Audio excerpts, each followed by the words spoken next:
And on Good Morning Nigeria today, we'll take a look at two key discussions: sports administration reforms for global success, and much later, emerging trends in party politics. Yeah, Claire, you almost lost yesterday. Okay, let's start this way before Demola and I, share with you what we were talking behind the cameras. We're looking at sports administration, and that involves the planning, organizing, directing, and of course, controlling of resources within sports organization, or programs which will include managing budgets, facilities, personnel, and other programs. And in addition to that, sports administrators might handle recruitment contract, negotiations, event planning, and public relations, while ensuring the smooth and efficient operations of the sports organization. All right, so sports management will involve applying business principles and strategies to sports ministry, and of course focusing on generating revenue, building brand awareness, and promoting the organization or sports championships. In summary, sports management often involves marketing and public relations, while sports administration focuses on the day-to-day operations of a program. Absolutely. And sports administration also here in Nigeria, of course we know, what the story is. Each time results go wrong at all levels in Nigeria and international competition, they get the knock. Claire, alleged issues of incompetent personnel, sentiments and prejudice affect objectivity in administration of sports, which subsequently affect result and development of the industry in Nigeria. So on Good Morning Nigeria today, we shall examine sport administration in Nigeria, and much later, the emerging party politics. I am Ademola Adeoye. And I'm Claire Adelabu Abdulrazak. Demola, which of the sports did you participate when you were much younger? None. Table tennis. Oh, okay. And badminton. Okay. So which of in table tennis, which of the sides are you proficient in? Is it backside or Both. You? What about you? I'm an all-rounder. Don't worry. You don't want to hear. And one day I'll take you up on table tennis. Anyway, I'm Claire Adelabu Abdulrazak, and it's always a pleasure to have you join us. I'm glad for Demola. We're reaching you live on the network service of the NTA. Shortly, we'll be giving you the highlights of the morning news, but don't forget that Chooks the boy will be here. I'm sure he will want to tell us how fast he ran or what side of the football pitch, he played. You're still watching Good Morning Nigeria on the network service of the NTA. Just before we bring in our guest for our conversation on sport administration, let's take this background report by Ibrahim Dan Hamidu. In Nigeria, the roar of the crowd, the sprint to glory, and the promise of podium finishes often conceal a more complex narrative that plays out not just on the field, but within the corridors of sports administration. Sports administrators and stakeholders in the sector have long pointed to systemic issues hindering consistent progress. Despite the country's abundant talent across disciplines, from football to athletics, basketball to wrestling, many athletes continue to train under challenging conditions, face late preparations, and navigate administrative uncertainties. Experts attribute these challenges to irregular leadership transitions, limited funding frameworks, and a weak policy execution. Concerns have also been raised about the politicization of appointments, where individuals with a little technical background in sports are entrusted with key decision-making roles. This, according to several observers, often results in short-term strategies and underwhelming outcomes on the global stage. The National Sports Industry Policy, introduced in recent years, has been commended for its ambition to reframe sports as a viable industry. However, stakeholders insist that implementation remains slow and that reforms must be anchored on professional capacity, transparency, and long-term planning. Across the country, there are emerging signs of innovation. Some state sports councils, private academies, and younger administrators are beginning to challenge the status quo with fresh ideas and modern approaches. But whether these sparks can ignite a larger transformation remains a pressing question. Experts in sports administration, policy, and athlete development are in the studio to examine what it will take to position Nigeria's sports sector for sustained success through strategic and effective administration.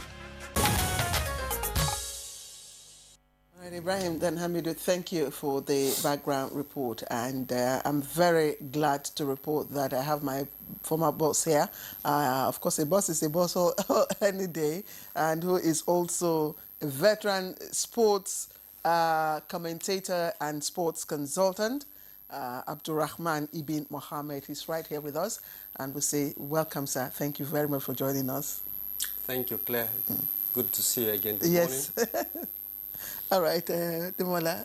Okay, let me say good morning to you too. Good morning. Good morning, Demola. It's good to see you. Good to see you.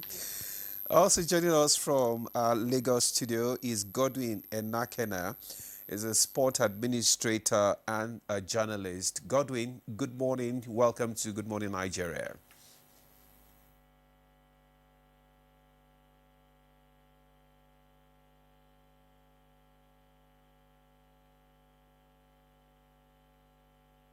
Good morning. Welcome to Good Morning Nigeria. Thank you very much, Abuja. Okay, go ahead. You want me to start? Yeah, just Why? well, I want I mean, to- you've been talking sports this morning, so let me hear you fire the first shot. Okay, all right. Let's start with Mr. Ibn Mohammed. You know, most times when, like we said earlier on, when things go wrong and when our teams, both football, you know, and athletics, once they don't perform, you know, we blame the athletes. Is our problem really technical or administrative?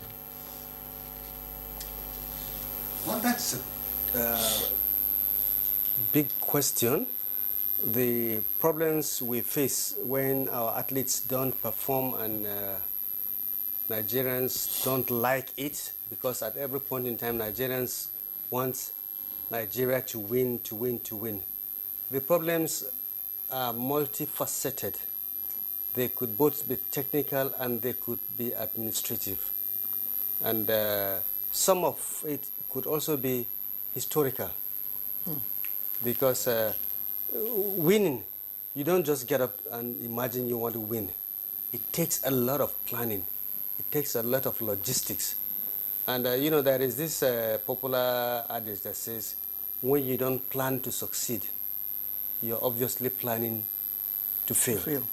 So, in a nutshell, a lot comes into making a team. Whatever that team is. It could be a football team, it could be a basketball team, it could be weightlifters, it could be, you know, wrestlers, it could be any form of sport.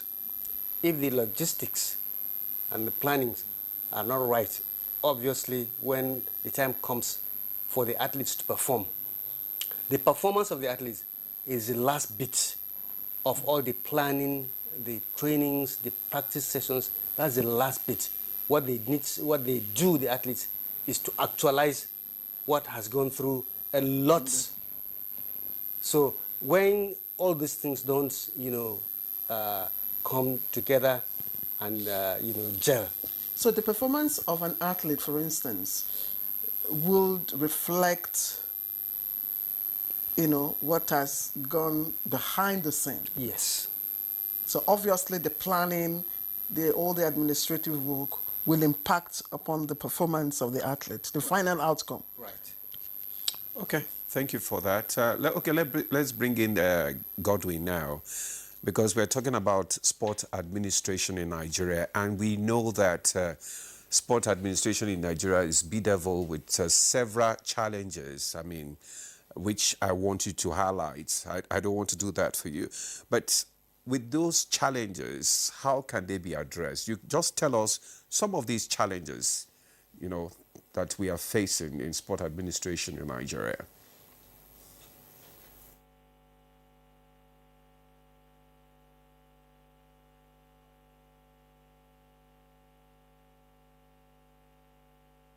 We are facing in sport. I think the first one has to do with government, first and foremost. And when I say government, the role of government in sports development starts with providing an enabling environment. That's number one, is very key. Number two is the provision of infrastructure and, of course, equipment. Then the third one is grants to athletes who are representing Nigeria. I'll give you an example. An athlete is going to represent Nigeria at the Olympics. No grant is given. You give money on the day or at the event, proper. You are not doing that athlete any favor at all. I mean, when you want to major or you want to medal at the Olympics 8-year cycle for you to win a medal is not something you do overnight. So I think the first start is for government to play its role of providing an enabling environment. Number two, infrastructure and equipment, as it were, and grants. I mean, I'll give you an example. Nigeria is a big country, 36 states and Abuja. As we speak, there's only one facility that FIFA and CAF says can do what? Host a major competition. I repeat again, FIFA says only the Godswill Akpabio Stadium in Oyo. CAF says only the Godswill Akpabio Stadium in Oyo can host the Super Eagles of Nigeria. Would have been playing in Benin Republic or Cote d'Ivoire if not for the Godswill Akpabio Stadium. So it starts with facilities, then enabling environment, and of course grants. That's the way to go. Thank you, and I'm happy to see you. We hear you. I'm Godwin and Ahime. Anyway, it's good. Sorry, it's good to see you today. Let's talk about the administrative part, because we've agreed that the performance of an athlete, it's greatly influenced by the preparations and everything that go behind the scene. So obviously that is a critical angle in determining our performances. And it's not as if, I mean, Nigeria, if you look at Nigeria's history, we've got talent. We've got one of the strongest and professional athletes in the world, anywhere that can compete. So let's look at the administrative leg now. To be able to carry out the tasks you've mentioned, you would need an institutional framework that is effective, that is independent, that is also autonomous, that has a budgetary provision. Does the NSC, as it is constituted presently, have that capacity and capability to do that?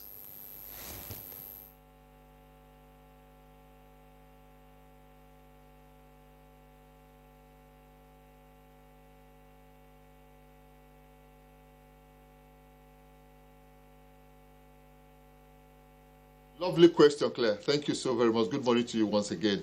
Let me start by saying that one of the best legacies that the President of the Federal Republic has bequeathed to this nation is the appointment of Malam Shehu Diko and, of course, Bukola Olopade to lead the NSC. That's beautiful. These are guys who have been there for like forever. They understand the dynamics of this business.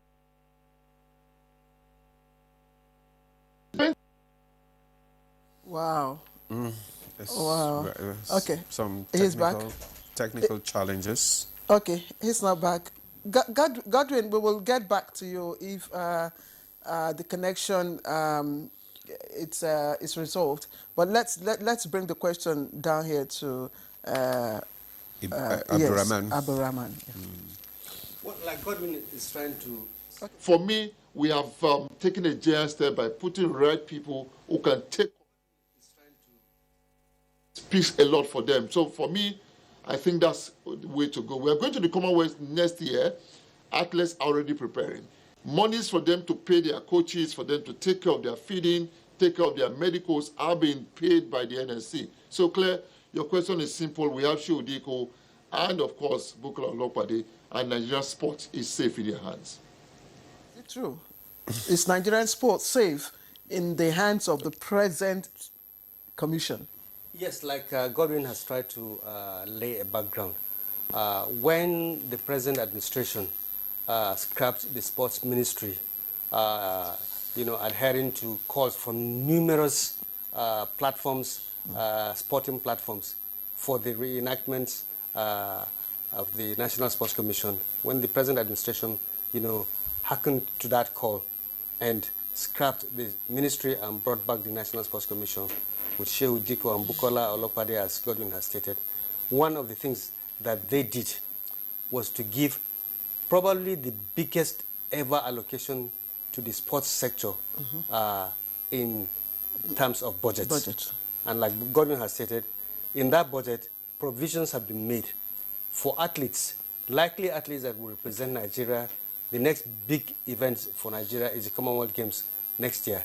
And for the likely athletes, likely podium finishers that will represent Nigeria, provisions have been made for them to be able to take care of their coaches, to take care of their trainings. Remember, I tried to explain that winning a medal or winning a match doesn't come on the day of the competition. Precisely. It takes long time planning. Gordon tried to say something, and I want to allude to that. The Olympics is an 4-year cycle, but serious countries, serious-minded countries, identify their talents and look forward, project into the next 4, 5, 6, 7, 8 years, and keep training those talents, taking care of their needs, their medicals, their technical development, their schooling, if that has to be done, their feeding. It's an omnibus situation, and they monitor the progress of such athletes until when it is time. It's not that when you see athletes from Australia, Kenya, or the US win medals, it's not that they just dreamt about it last month. Previously, what used to happen was the government would release funds a month, probably sometimes weeks, to a big event. When the sporting federations have done their selections and so on and so forth, frustrations would have built up. The athletes have not trained to the point that they will be at their optimum level. And once that is not done, if you give them ₦1 billion each on the day of the competition, it will amount to nothing. So planning is key. Planning, provision of the key facilities. And let me latch on to something that Godwin has also stated. At this point in time, in Nigeria, it is only the Godswin Akpabio International Stadium that FIFA and CAF have approved for international matches. So the Super Eagles... So the Super Eagles can only play there. What has happened to the National Stadium in Abuja? What has happened to the National Stadium in Lagos? What has happened to Ahmadu Bello Stadium? What has happened to Obafemi Awolowo Stadium in Ibadan? What has happened to the Nnamdi Azikiwe Stadium in Enugu? Over the years, it appears our governments or the people taking care of our sporting facilities, that is the sports ministry, have gone to sleep. That is it. Otherwise, why couldn't these facilities be kept in touch? Because in the past, these same facilities have hosted Grade A matches approved by FIFA. Nigeria has hosted the World Under 20 World Championship, Under 17 World Championship, all FIFA sanctioned. So those facilities have been allowed to degrade. The key word there, maintenance. Maintenance culture, not there. The facilities, sporting facilities are used for any kind of jamboree. It could be religious, it could be political, and these things are not built for that. Different arenas should be made available. When there's going to be a political rally, campaigns, let them be there. When there's going to be a religious gathering, let them be there. But sports facilities should be strictly kept for use for that. Otherwise, when you do that, there is, for instance, a religious gathering, the facilities will be messed up, and the costs of maintaining that and the government has so much on its hands. It has to take care of health, it has to take care of transport, it has to take care of this and that. So the government cannot be spending money all the time trying to,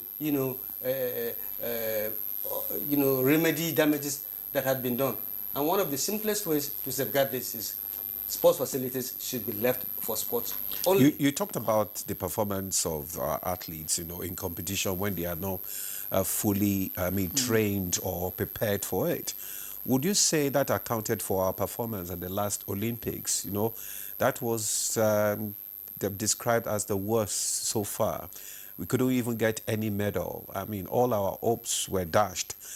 Is it as a result? Because a lot of people have complained about lack of transparency, in the path of sport administrators in Nigeria.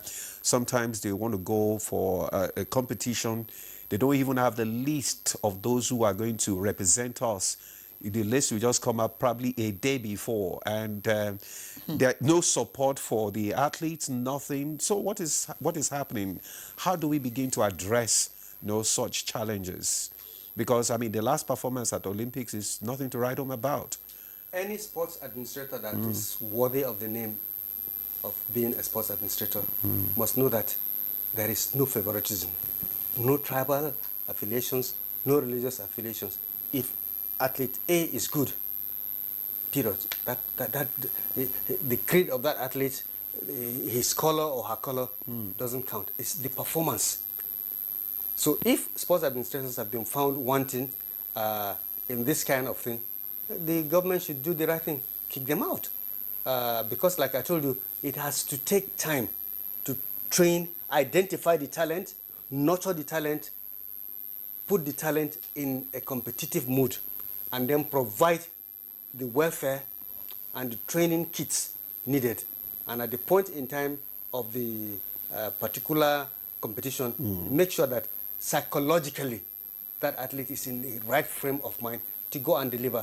Otherwise, any other thing done, for instance, at the last Olympics, the golden girl of Nigerian athletes, Oluwatobi Amusan, couldn't click. What happened? That's the question, because she still holds the record in the 100 meters hurdles for women. How come she could not sustain that? So a lot of things happened. The lady was facing some psychological challenges. Did she get the right support that she needed? Remember, she was accused of doping. When the investigation was going on, how much support did she have from the people that should support her?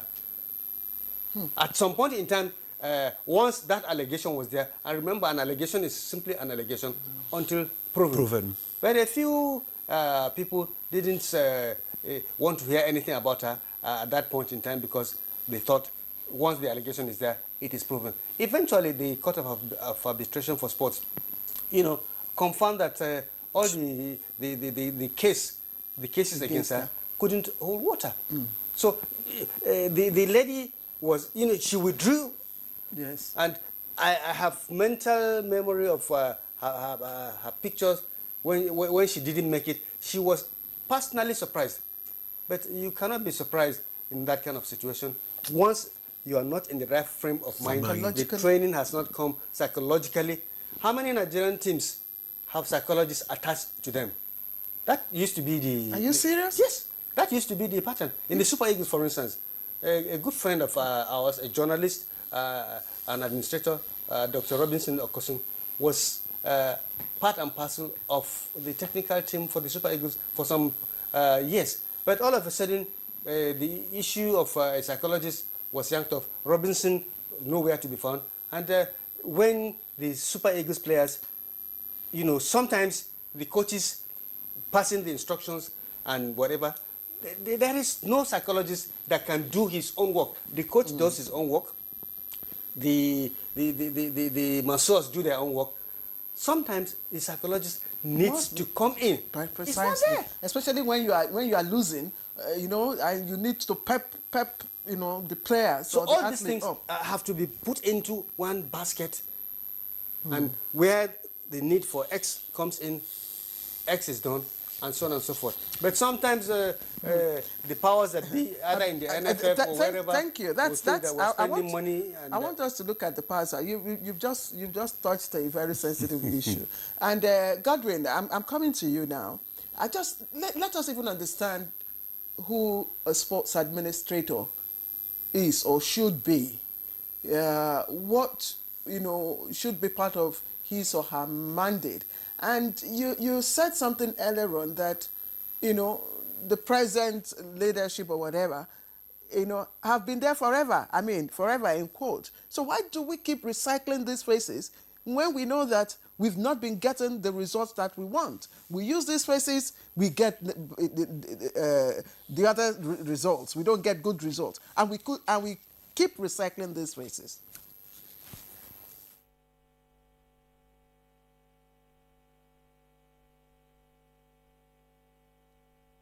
Let me correct that impression or that notion. When I say forever, I was talking about persons who have been there understudying those who have been at the very top. Shiodiko has always been around technocrats. He was learning, and of course, he became a boy who became a man at the end of the day. Some of the good things we talk about Nigerian sport, Shiodiko has a role to play. And of course, Bukola Olopade was someone who broke away from the norm of, it's always been government that will run sport, that will provide money. Bukola Olopade will go out there and get money for sports. I mean, for athletes to run. He also introduced the half marathon in Nigeria that is going places. That's exactly what I meant. I'm talking about, round pegs in round holes. Precisely.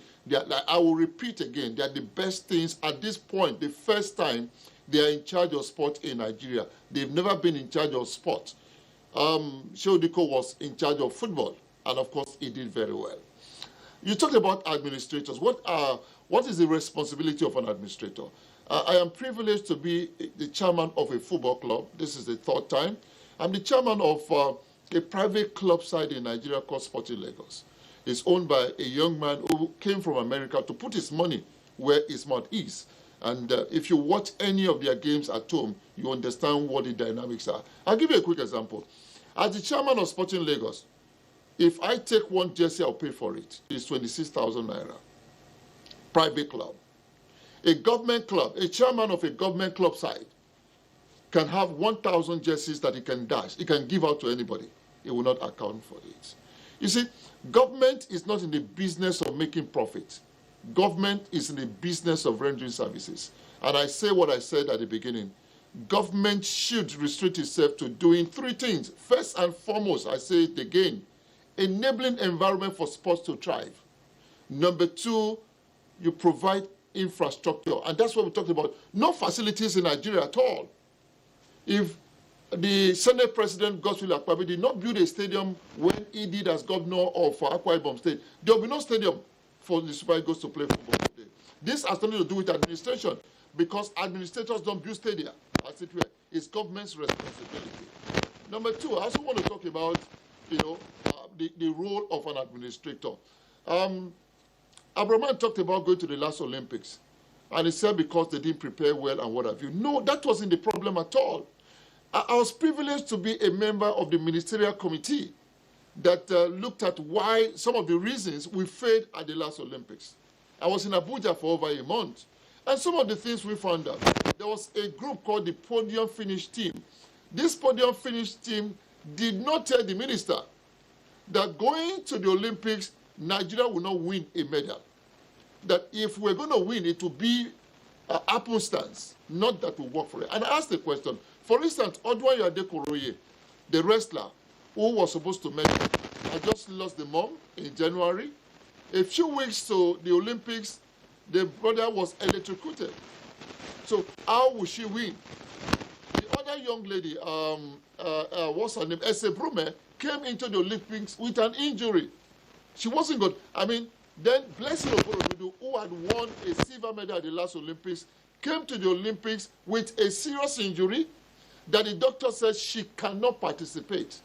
But somehow, she went to the Olympics. Let me tell you about Togo Obi was exhausted. She has run all the races in the world, indoors, outdoors, when she was supposed to be preparing quietly.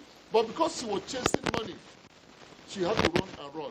So Professor Ken Anugweje, who was the chairman of the podium finish team, told us in a committee, he said there was no way. But they couldn't tell the minister that, Honorable Minister, sir, we cannot major, we can't win anything at the Olympics. So for some persons, it wasn't lack of preparations. There were a lot of things that were not done right. The Super Eagles of Nigeria, go there now. Every Super Eagles team, every national team of Nigeria has a psychologist attached to them. It's not only Robinson Okosu. Robinson is one of them. The Super Eagles have had Mr. Emmanuel Ikpeme. Dr. Emmanuel Ikpeme is a psychologist who has a PhD. He's always the Super Eagles of Nigeria. So these are some of the clarifications I want to make. Let government allow the private sector to run sport in our nation. The Abuja Stadium, I've been told, I was told just yesterday by Bukola Mokpade, the DG of the National Sports Commission will be ready in 2 months. Because Shehu Diko, the chairman... I think we're having some audio challenge from Lagos there that we'll correct it and we'll be back with Godwin there. But while Godwin was speaking, we had our special guest seated in the studio, Shehu Diko, who is the chairman National Sports Commission, just joined us. Shehu Diko, you are welcome, sir. Thank you very much. Okay, we have been talking about sport administration in Nigeria. And now that you have gradually settled in, can we just have your perspective? What did you meet on ground? Well, where do we start? What do you meet on ground is the way we do things before. Yeah. We kept doing things the same way. I had a conversation that has been going that we always hoping that something magical would happen at some time. Nobody was being really focused or deliberate about what we really want to do. So, which has been the way we have been doing for a couple of years, just waiting for the next competition, gather the athletes, whatever it is, make sure you push the government to release the money and just go in and come back, hoping that there will be a magic somewhere. Something must shrink up somewhere and we can win a medal or whatever it is. Nobody is doing any deliberate planning that this is directly where we are going and this is what we want to achieve and this is how we are planning to get there. So that is why the first thing, when the president took the decision to scrap the ministry and bring the sports commission, is basically to bring the professionals who really are in the system, so understands the issues and the problems, and then so let's get the solution and let's take a different direction clearly. So which is basically what we are doing. And the first thing we said is, okay, let's reset what we are doing. Let's take our mind off this fixation with the international competitions. You don't prepare, but you want to go and do well in international competition. You raise hope of Nigerians, you go there, you fail, everybody's angry, money has been thrown down the drain, no any positive output. So let's reset what we are doing. Let's really go back to the, instead of focusing more on international competitions, let's focus more on domestic competitions. Do the domestic programs, do the domestic events. If you do that, and you cannot clearly have a pathway to go to the international competitions with a clear understanding, likely because I'm prepared, because I know clearly for the last few years, this is why this athlete is doing, or this is what is happening, I'm likely to get this medal. And then fundamentally, if you get the domestic system working, you cannot create what we call the sports economy, because sports is no more again.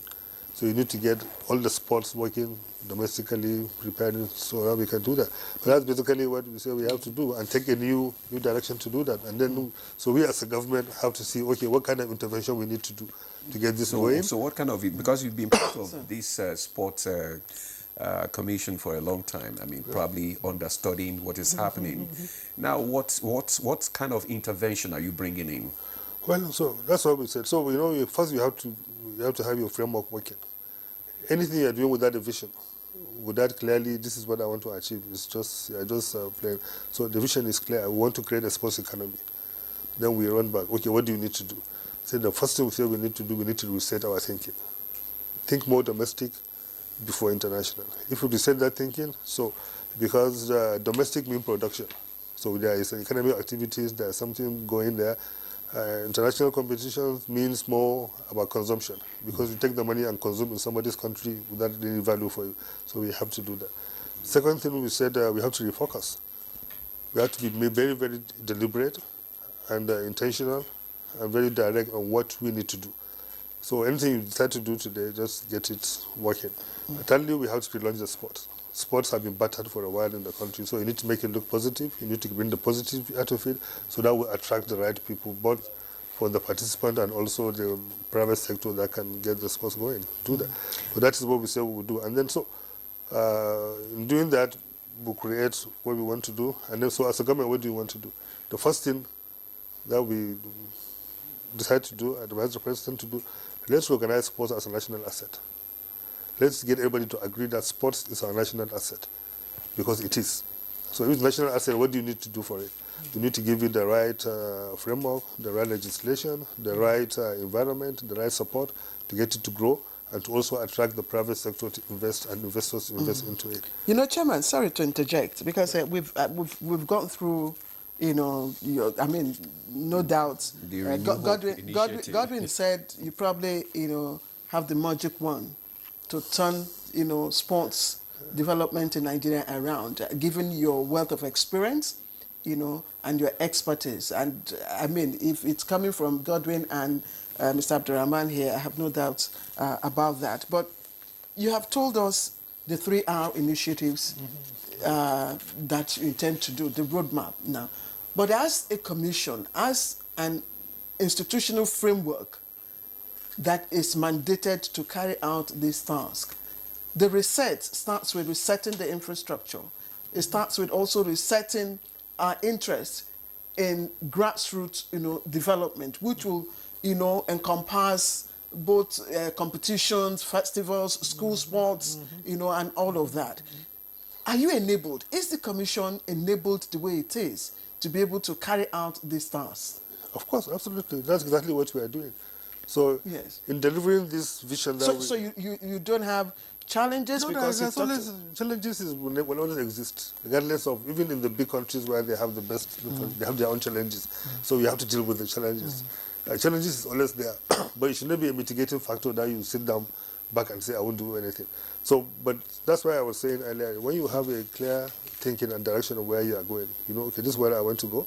Any challenge along the way, you see how we can resolve it. So, you know, delivering this mandate, clearly what you have articulated, we said, okay, the first thing is we have to reorganize the commission itself. That is, get the right technical people, get the right people to come on board. That's why I'm saying, that's why I asked that question. Are you enabled? Yeah, well, that's our responsibility to do that. We have been enabled. We have been enabled to do this because why? We have the. I've never seen support for sports in Nigeria the way the president of the country is giving support sports at this moment. That's the enablers we need to perform. Financial enablement. Not even financial, even the moral enablers, because it's only listening. Anything we discuss, we want to support. And by the body language of Mr. President, everybody now within the system is aligning. Is your budget autonomous, or do you get it through? Do you have an independent budget? Definitely, that is one. And then too, even when the president now, you can see the budget for this year, might not be enough, but he has shown the first step. That sports is being taken very seriously. The budget has jumped over 300% from what was used to be before. Okay. And clearly, it's not just monies to go and spend in programs and competitions. No, those monies are targeted the right infrastructures.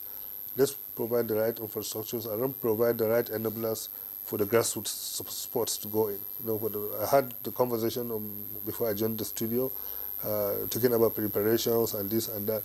For the first time, if you look at the budget lines, we have the budget line for Olympic preparations. Olympics is 2028, but we are having money now to start preparing for that. That's how a lot of countries do it. We have budget line. We have budget line for Commonwealth preparations. Commonwealth is next year. We're already preparing now, so that we will know clearly by the time we get to the competitions, we know clearly who is prepared to do. And we do you have enough time? This next year, we're just preparing now. We're supposed to have prepared like 2 or 3 years. We came in now and we're doing what we have to do. Now, if you look at the activities of all the federations are already going to competitions across the country where we are supporting them. We are supporting them. Even as I speak now, my DG is in Mauritius with the wrestlers, because wrestling is part of a comparative advantage as well. Okay. So we are there to see what we can do. And then as we are doing that, we are identifying the ones that are likely to give us medals, and we are putting them on the elite board, because we have an elite board now, a permanent board, with the CEO. Former Yusuf Ali, the former captain of the Nigerian team, is the CEO of the elite board we have, and the best hands on board. So we have them, we are identifying the elite athletes, and we are putting them on grants already, paying them their grants, paying them what they need to do to prepare for the next Olympics, and not to go and burn themselves out all over the place, go looking for where to get resources to do that. So that's the preparations you need to do. So by now, at that time, we know clearly on this sport, likely this is where we are going, this is likely the person, this is the time they are doing, if it is athletics or if it's boxing, this is what they could do, whatever it is. So we can have a clear understanding. Our target for this competition, this is where we are. Okay. If we feel we cannot get anything with 10 Nigerians, based on the preparation, we don't think we are getting anything except by luck. If we prepared well, we can say this sport. So everybody will understand before we go there. Okay, we're looking at your strategic vision objectives. One of it is private sector engagement. Before you came in, I mean, one of the things that Godwin, hammered on is that government actually has no business, in sports. That sports, especially funding, and should be left in the hands of private investors. So, how do you intend to attract private investment? And if people say government have no business in sport, it's not correct. It's not factual. Nowhere in the world is like that. No, not really. Government have more business in sports than anybody, but it depends on the way the government want to run the business. Okay.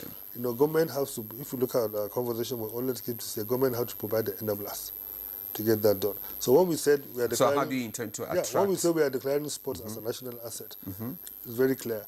We have to, as a government, we have to look at it, this is a national asset. Let's provide the framework, the enablers to get everything working, including bringing the private sector. Let's provide the legislation to protect the sports and to advance it forward. Let's provide the incentives that we need to do to attract the private sector to join, to do their own part. And let's also government do their own part by providing the necessary budget and support to provide the foundation for things to grow. England, for example, UK, now for example, as at, you can Google it, as at last, early this year, they have already budgeted almost over £1 billion by the government to start preparing for the next Olympics. Every year is almost 200 million or more than that. And they are already allocated to each sport. This sport get 2 million, that one 5 million, 100 million, 80 million, depending on that. So government have to put that. They need to do that, bring the private sector. If you provide the incentives, yes, private sector have to come in to complement what the government does.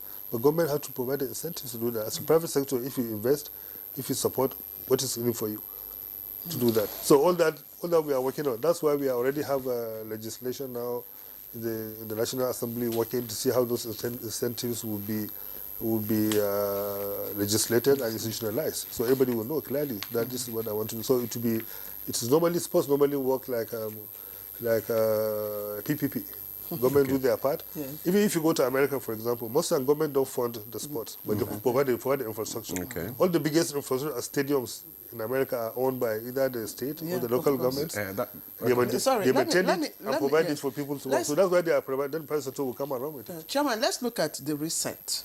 Yeah. Because that's the first of your R initiatives. Yeah, sure. And the intention is to reset the sports ecosystem. What are your plans for all the federation bodies? Well, you can see because that's where we get the cross. Part of the number 3 of our targeted objectives of getting things done. This is what we're trying to get to deliver this. Number 1, we say we have to get ourselves, the commission, get the right professionals come and join so we can move forward. We are working on that. We are doing that. We are bringing the right people through the elite boards and everybody working with us.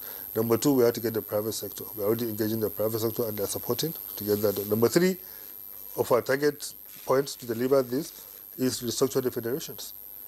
And the first thing we did when we came in is say, okay, look, the federation, you are having issues and challenges of resources, getting private sector. So we advise that you put what we call the chief operating officers So each federation now, we have asked them, we are nominated to them to have the CEOs, not to go and interfere with the president work or the secretary's work. The CEOs are normally like the chief marketing officers and the strategic people that will go out and make sure every federation engage the private sector, get the additional resources, and also run on a professional basis. Because the CEOs are coming from the private sector to join the federation authority to get that done. That has been done. And you can see movement in the federations if you have been following up what the federations are doing to do that. And then now, we have the elections coming for the federations. We are targeting also to go all out and attract the right people who are passionate for each sport, who are ready to also bring in the private sector, or even commit their own resources to drive the sports, to come and join and contest and and be part of the federations to do that. Because there are people who are technically very good. They know the sports, they can run the sports, but they don't have also the capacity to go out and bring the resources to do that. Were you an athlete at any point in time? Up to tomorrow, I still play football. So you play football? Which of the sides? I still play football until tomorrow. Okay, because NFA, we know, we have, check the Premier Leagues. The other day, when Chelsea and Fulham were playing, it was Nigerian players that scored on both sides. So when we talk about football stars, we have them. But when they come to play at home, we don't see the same energy. We don't see the same commitment. Commitment. And the fault is placed at the feet of the NFA. Sorry, you want us to come in here? Well, I'm not sure the fault could be placed at the feet of the NFA. Remember, I did say that the performance of the athlete on a given day of competition is a climax of so many things. Gordon was just telling us about the inquiry post-mortem after the Olympics on what they discovered. It could be that the players in question have issues that may not have been identified, because a player has to be at his or her peak, mentally, psychologically, physically, to be able to deliver. So the ambience may be a difference. The fact that they don't play the way they play for Fulham, for instance, or Chelsea, they don't carry that same strength of seriousness to the Super Eagles. That is where the psychologists that Godwin spoke about and the administrative acumen or they are not fielded properly. No. Okay. Let me intervene in that. I was also privileged to be part of the NFF. I was vice president for 8 years. I was before then. I've been around for decades, so I know these problems. At times we used to misunderstand the way these things work. Players that play in their club, they train every day. They play week in, week out, so they can turn back and know clearly where this person will be. And they have a week. For example, they have a match this week. They have from Monday to next week to prepare for the match with the coach, with the tactics, studying the other opponent and know what to do. National team is normally a 3 days affair. So the kind of output that you see, and then they are coming from different backgrounds and perspectives to do that. That's why the national teams. That's why the national teams always, you can see, if they stay longer together, like 5 years, 6 years playing together, they become better. The nucleus of the team to do that. You can see a player playing too well in his club, but he's playing with strangers that he has basically not played with. He's playing only for the second time. Doesn't know if I put the ball right, the guy will be there. If I put left, will be there. Even the language they speak on the pitch. Olise will tell you, for example, him and Rashid Ekini have a language that they speak. If Rashid Ekini is often, Olise get the ball. Rashid Ekini knows the language, he speaks to him, that other people don't understand, but that language tells him, this is where I want the ball to go. So national team, even in the top national teams, you see the players, they don't give the same outputs as the team. But as the NFF is, I know that one for a good start. They always ensure that the players get what they have to get, what they have to do, prepare very well. Now the thing has been upscaled. And even yesterday, my conversation with my DG was that we are going to now start giving even the other athletes the kind of treatment we are giving the footballers. Oh, good. The other athletes too must take private jet, must take business class. They must get the best hotels. Now we can't be only the footballers are the ones having those kind of so that we can have an improved performance. So that we can motivate them to do that. Okay, because of I want to ask, before you came on board, before you came to the join the discussion. Yeah, We talked about the issue of the stadium. That it's only Godswin Akpabio Stadium, Uyo, that is approved for certain CAF and FIFA graded competition in Nigeria. Sadly. Why is it so? What are you going to do about because I'm already doing it already. Okay. I just, those things happens because the decisions that has been taken over the years were wrong. Even before I come here, 2017 or thereabout, I went to Morocco. I studied what they are doing with their stadium. Everywhere they have good stadiums, well maintained, even parks, well maintained. I brought the same people to Nigeria at that time. I tried to link them up with the minister. Then I said, look, let's work with these people to come and adopt the model they are doing together and infrastructure working. Nobody wants to listen. So now, as Providence will have it, now we are in charge. So we are trying to do the same thing because it's really, I don't know how to even describe it. So we only have one stadium working. So if for whatever happened today, or your stadium is closed down in Nigeria, So we'll be we playing have to go and play in Cote d'Ivoire, or go to Niger, or something. Benin. That's disgraceful. So what is the work? What is the work now? Part of the first thing we did, you know, this will start from somewhere. Is go and sit down and convince the Mr. President that we have to do this. So for the first time, if you check the budget of the Sports Commission, there's a huge budget to fix the stadiums, to fix Abuja Stadium in particular, which is a national stadium. There's another budget line that allows us to also go and intervene across the country to fix other stadiums. Because we told Mr. President that there is no any state stadium or national stadium. If I have a stadium in Uyo now, who is playing there? Super Eagles are playing there, Nigeria is playing there, Leagues are playing there, Kano Pillars are playing, Individuals are playing. So it's a national stadium.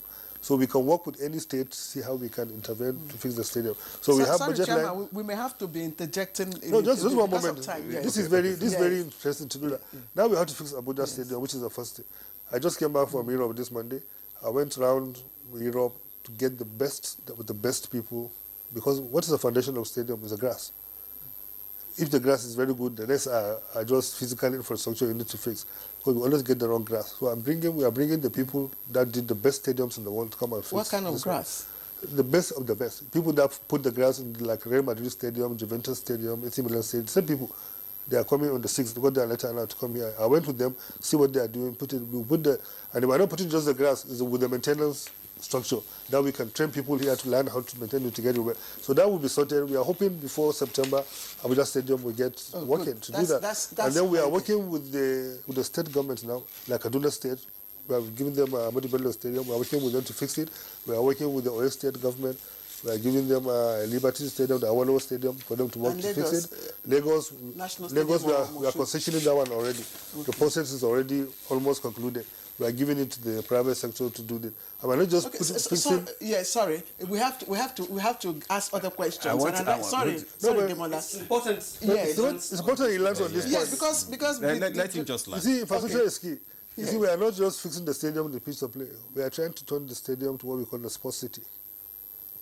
Like the Abuja Stadium, for example, we are bringing investors to turn it into a sports city. That's why we make it sustainable. Okay. So we will now get hotels, we will now get shopping malls, we will now get offices, we get residencies. So it becomes a city of itself. Those revenues, we keep maintaining the stadium. Kaduna will do the same thing. Lagos are trying to do the same thing. Ibadan, because they have the land to do the same thing. When you do that, all over the world, you go to the stadium, it works 24/7. There's convention centers, there's everything there working. Not just waiting until Super Eagles play only how many matches? Maybe 6 times a year. That brings me to the question. Super Eagles, their performance at the last qualifying World Cup was not too impressive. Do you think that we will be able to qualify for the World Cup? What are our chances? We are confident. When we came on board, no, I mean it's about being realistic. When we came on board, it's already a bad case. Already a bad case. When we came on board, we said, okay, what do you do to recover it? The last 2 matches we play, even though we didn't get the result we wanted in the last match, it's a huge improvement from where we are coming from. In the last matches we have played, how many matches? We have played 4 and got only, I think, 3 points. 3 points. Now we play 2, we have got 4 points. So at least there's some progress there. Even though we could have won the last match to do that, football didn't just work for us. It's not because things were bad. And we did what we have to do as a commission. Like, for example, we negotiated a new system for the boys, for their bonuses and everything, which was agreed. So they are okay, they know clearly what it is. As the match finished in Rwanda, before even they go and take shower, what we agreed with them was given to them. Okay. So no issue. Before they played Zimbabwe, what was agreed was even paid ahead of time to do that. So all those issues are no more out of the way. So now it's focused on the football. Now we know if we win the next 4 matches. If we win, Yes, we have to win the next 4 matches. Let's take this question just before we go on break. Yeah.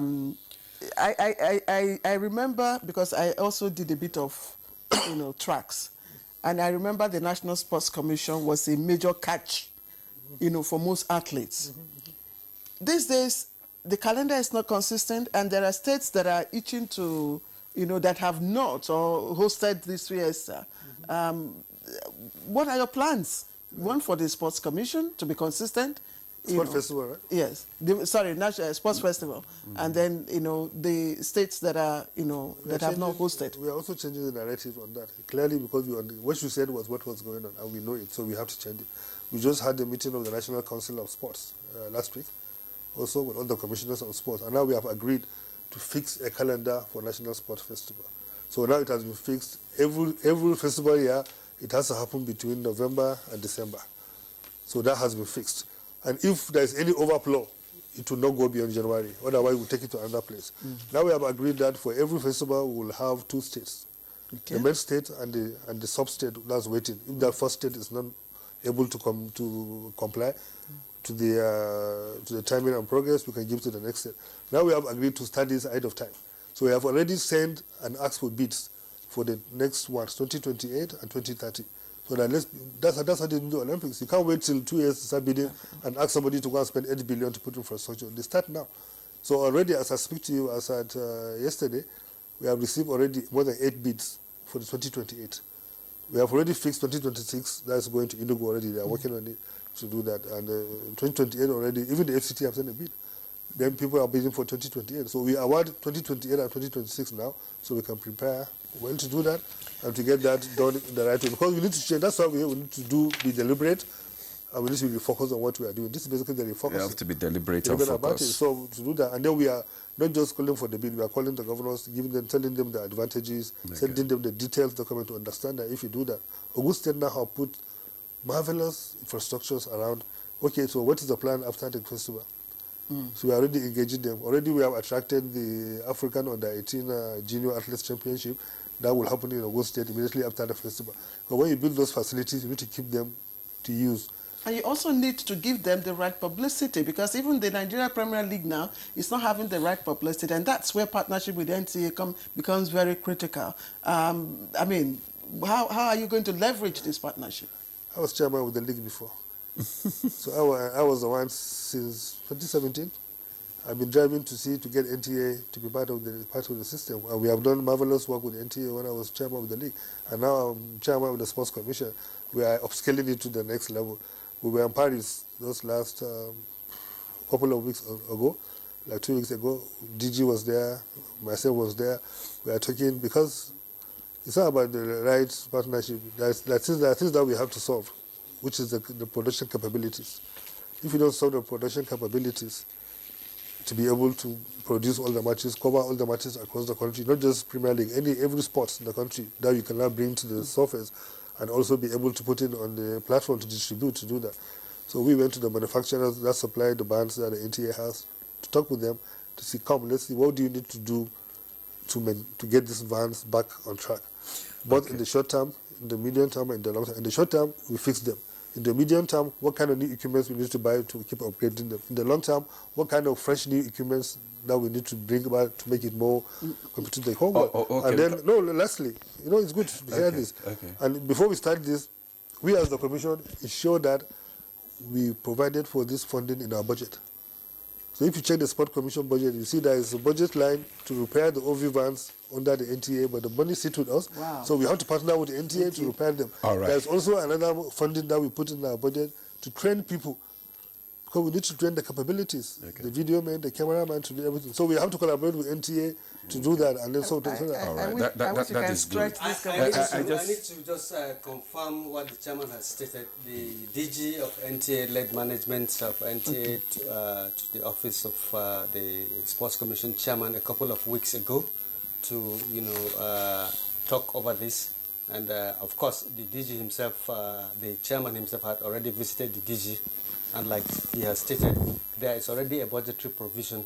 So the Sports Commission and NTA, the relationship that was started when Malam Shehu Diko was chairman of the League Management Company is being upscaled. Because at that point in time, I think NTA beamed the national, the Premier League Nigerian matches, League.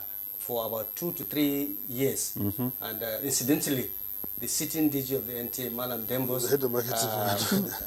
he was head of marketing, but he was more importantly chairman of the ad hoc committee set up by the then DG to oversee this. So these are two gentlemen who know what it is All right. to operate. Okay. So we are on the right track. Okay. And you see, to make Okay. no, 1 minute, please, because what happened before that we couldn't take it to the next level, lack of the institutional support. So now we have the institutional support with the president backing it, with So the you budgetary now take provision it to being the- made, and also the private sector support. Okay. Because the last time we visited here, we visited with the IMG group from Europe, who are also the partner to get this upscale, and then we already have NMPC Limited locked in. They are committed to support also to upscaling of that. So government are Finally, putting because money. of time. People are putting Because money of to get this Excellent. done. Because of Did time, you- I just did want to you- say did you- something. yes. That just Sure. this thing. I know that one of your key vision objectives is this grassroots sports. Definitely. Are we going to have the Challenge Cup in secondary school back again, Of like course, we used to do? because it's school sports. Yes, School with sports is one of because that's our- where we identify talents. Well, you see, if I stay here again, we'll take another one out. Because School sports. we need to, That's where we this- identify Chairman, we need talents to take and a all break. that. I'm sorry, we need to take a break. No. We have to sign them off. Oh, okay. So let him just finish. You see, school sports is part of the foundation of what we are trying to do. If you have been following our activities, you have seen that we already have a huge and very cordial collaboration with the Federal Ministry of Education to bring back the school sports. We have have the privilege to address the rectors, address the vice chancellors. Okay. We are bringing back the university school, the Luga games to make them upscale. The Napoga games, all this, we are working with them to do that. We are bringing back the secondary school games, bringing back the primary school games. DJ, I'm sorry, we have to cut you. But are you an Arsenal fan No, or a no, Limba? no. I don't want to hear that one. We are only local-based team. Okay, all You right. know, I hate part of the message I was telling to all the people in public offices is always demeaning. It's always upsetting to see somebody holding a public office in the country wearing a foreign jersey, promoting a foreign club. No, it's Everybody wrong. does that. So we I've need been- our I- jerseys. actually, I've we need our jerseys. I've seen governors I've of been a state telling him, who yes. owns a club in the state, and they wear foreign jersey to go to the club. So their we club need match. our jerseys, Chairman. Yeah, definitely. We need our justice. Thank you for that. So, Chairman, we just want to thank you, Chairman, Sport Administration. Chairman's National Sports Commission, Shehu Diko. Thank you so much. I'll give you 1 hour one day. We come and discuss this properly. Yes. So that we We're can going to have more time. I'll be in glad to do future. that because Yes. we need to do the Because advocacy. we have Yes, to the really advocacy is engage. necessary. Everybody involved. Yes. All right. Thank you so much Thank for you coming very on. much, Good my morning, pleasure. Nigeria. Also, want to thank Abdurrahman Ibn Mohammed, sport consultant. Thank you so much for your perspective. Thank you. And Godwin from our Lagos studio. Unfortunately, the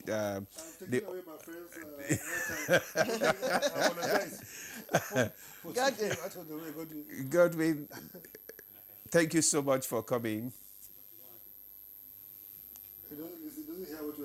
No, he does. He's listening, actually. It's because of there is a delay. For coming. Let me say this 30 seconds. I did not say that government has no business in sport. I said government has 3 major roles. First, providing enabling environment. Number 2, infrastructure. And, of course, grant. That's exactly what Shehu, my friend, I just mentioned. Thank you very much. It's been my pleasure. I'm part of NTA. Thank you. All right, we'll now take a break. All right, welcome back to the program. Let's begin our second leg of discussion. And Delta State Governor Sheriff Oborowori, alongside his deputy members of his cabinet, his predecessor, Dr. Ifeanyi Okowa, PDP stalwarts, stunned Nigerians following their defection to the ruling All Progressives Congress yesterday.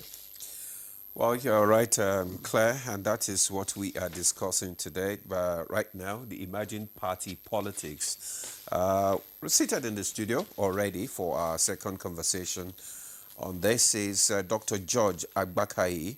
He's a public policy analyst, Southeast Leader Tinubu Support Organization. Dr. Agbakai, Welcome to Good Morning Nigeria. Thank you very much for having me on. Okay, tell us, this sudden defection, how do you describe it? I think what happened, thank you again for having me, please. What happened, was it yesterday in Delta State, is not only a political earthquake, it's a political tsunami in Nigeria. I think probably since independence, and of course since the Fourth Republic in 1999, this is the greatest political upheaval in Nigerian democratic history. We all know that Delta State and the Niger Delta states in general are all bastions of PDP since 1999. But if you see what has been going on, recently, Calabar, that's Cross River State, tilting towards APC, but more importantly, Delta State. Delta State and River State, as per population, is very significant in Nigerian politics. And in this case, it's not only the governor that is defecting. The entire political structure of Delta State PDP is going to APC. But the point is this. I see this as a validation of the renewed hope agenda of President Bola Ahmed Tinubu, and truly is a testament that his policies are working. When you talk about the NEL Fund, you talk about the CNG, you talk about the electricity reforms, and a whole lot. You see that it is working. You see, our president is a seasoned and consummate politician who understands the intricacies, and underpinnings of party politics and governance. He knows what is going on. See, I think in the words of Tony Blair, our president can see the middle ground. He can see the third way in between opposing political and dogmatic position. That you see, that's what you see happening in Nigerian politics. This is a big blow to the PDP, and Atiku and others, they are trying to form a coalition, to fight the APC in the upcoming 2027 election. The way it is going, the president ranking in respect of the upcoming election is becoming clearer. And if it goes this way, there's every likelihood, probably up to 75 to 80%, that the president will win this election handily. Okay, let's look at the defections and what it does to opposition parties. Obviously, it's weakening, the opposition. So we can as well say the opposition is almost fizzling out. But again, Sun Tzu, that's the Chinese warrior, says one of the best tactics in a war is to weaken, you understand, attack the vulnerability of your opponents, and that's probably what has been done to the opposition. But is this good for our democracy? Where will it lead us? Democracy is well known as, struggle for power. That's what politics is all about. It's struggle for power, use of state power, and consolidation of state power. All this. It didn't say struggle. The definition we know is it is government for the people. No, I'm talking of politics. I'm talking of politics. Yes. Okay. We are talking about party politics. Yeah. So politics can be defined as struggle for power, use of state power, and consolidation of state power. Okay. So what you see happening is political. All these governors and senators that are defecting to APC, they are seeing the good work the president is doing. When he came on board, it was a little bit... Is it good work or lack of ideology? No, I believe they are seeing the good work. See, let me tell you, when the president came in and extricated, the fuel subsidy, as well as the exchange rate to, single exchange rate, it was a little bit rough, as we all know. But in the past several months, things are working. Things have started working. Not that it is perfect. The economy is coming up. Prices of commodities are coming down. The fuel prices are coming down. Apart from the recent spate of instability and violence in Benue State and in Plateau State, the insecurity situation in the country was coming down. And I'm very happy that the president met with the security chiefs, was it yesterday or a couple of days ago, and hammered on the issue of insecurity in Benue State and Plateau State. I think that's the only area the current administration is having problems. So if the security chiefs, can work harmoniously in synergy in respect of this insecurity situation in Plateau and Benue State, I think the president will handle with this election. What do you think might be the motive of someone like former Governor Ifeanyi Okowa to defect from PDP to APC? Well, I believe at this point it's difficult, for me to state his motive. But we all know that Ifeanyi Okowa and the current governor are very close. And Ifeanyi Okowa himself is an astute politician. He has looked very well and seen that there is no way PDP will win this upcoming election. And this is the greatest blow to PDP, having a former vice presidential candidate of the party repudiating the PDP and going into APC. That is the greatest. Now, the fear of many is that with this wave of defection now, and the whole thing we might just be heading for a one-party system of government. There won't be any credible opposition. Do you think it's healthy for the democracy? Truly, having a one-party state is not right for democracy. It is a minus for democratic development in Nigeria. But I don't think we are heading towards that direction. There are still a lot of PDP states. But a lot. When you say a lot, how many are they now? Right now? Yeah. When you because count it numerically, are they not up to about 13 of them?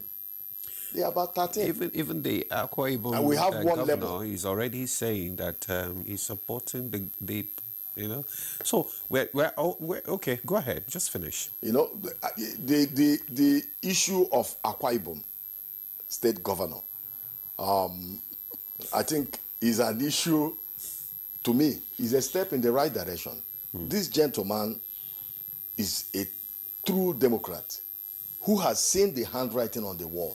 He has seen the way the president is improving the well-being of Nigerians. And he has a very close relationship with the Senate president. Mind you, when he talked about supporting Mr. President in 2027, the Senate president also gave him, up that he's going to support him in the 2027 governorship election. We have to be very careful because 2027 elections, they're not here. So we don't want to be seen as if we are, can make already campaigning for a particular, person. But Dr. Agbakai, I'm just wondering, if you look at the wave of defections, what impact do you think that may likely have on our electoral clarity and voter engagement? In politics, there are so many variables that determines the outcome of an election. If you look at certain elements that are going around. The opposition are trying to form a coalition, you know, to fight the current administration. Somebody like Malame Rufai, Atiku, and others. And if you analyze it properly, you know that they are failing in that area. They've not been able to gather enormous strength to form a coalition. So what you see happening, I don't think the APC is also sleeping. APC as a party is also playing the politics. They are also trying to woo certain PDP members to come to APC. I give a lot of kudos to the national chairman of APC, Dr. Ganduje. He's doing a pretty good job. So that is politics. What you are saying is, as the opposition is planning, the ruling party too is planning its own. Exactly. Counter. That's what you're saying. I wish we had more time, Dr. George Agbakai. I really wish we had more time to talk about, because there are implications.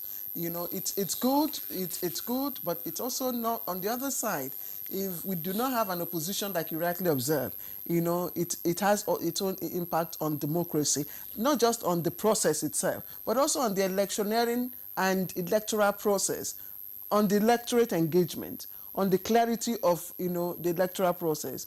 There are so many implications, but but you understand that the 2023 election was the only election in Nigeria that sprang up a lot of opposition members in the House of Representatives and House of Assembly, whereby you have senators that are NMPP, you have senators that are Labour, you have senators that are PDP, and also APC. Dr. Agbakai, many of them defected already. They've all gone back. Dr. Agbakai, I'm sorry, you will have to come back. You will have to come back. Already. Yes, because that is political. Dr. George Agbakai is a public policy analyst and, of course, a Southeast leader, Tinubu Support Organization.